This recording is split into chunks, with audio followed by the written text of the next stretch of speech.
এই press briefing, এটা আমরা মনে করি না এটা কেবল আওয়ামী লীগের প্রেস ব্রিফিং, এটা আসলে দিল্লির ভাষ্য। ভারত সরকার বাংলাদেশকে কি বলতে চায় এটাই বলা হয়েছে, কারণ ভারত সরকারের বা দিল্লির সহযোগিতা ছাড়া, মদত ছাড়া এটা প্রেস ব্রিফিং সম্ভব হতো না। ফলে একই সাথে আওয়ামী লীগের কার্যক্রম করতে দেওয়া, পাশাপাশি বাংলাদেশের সাথে কূটনৈতিক সম্পর্ক স্থাপন রাখা, এটা আসলে একই সাথে সম্ভব নয়। আমরা মনে করি এটা সাংঘর্ষিক এবং দ্বিচারিতা। ফলে আওয়ামী লীগের কার্যক্রম পরিচালনা করতে দিবে না দিল্লি, এবং শেখ হাসিনাকেও সেখানে রাখবে না। বাংলাদেশের বিচার ব্যবস্থার প্রতি তারা শ্রদ্ধাশীল হবে, ভারত সরকার গণতন্ত্রের প্রতি শ্রদ্ধাশীল হবে।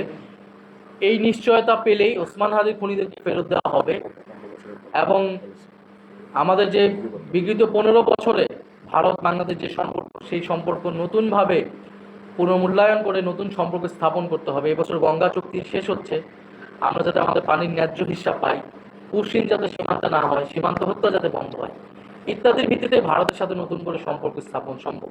ফলে এই বিষয়গুলো শুরু হওয়ার আগে, যেখানে শেখ হাসিনা রয়েছেন দিল্লিতে, সেখানে যদি আবার তারেক রহমান যায়, তাহলে এটা আসলে মিনিং কি দাঁড়াবে, বাংলাদেশের জনগণ বা বিশ্ববাসী এটা কিভাবে দেখবে?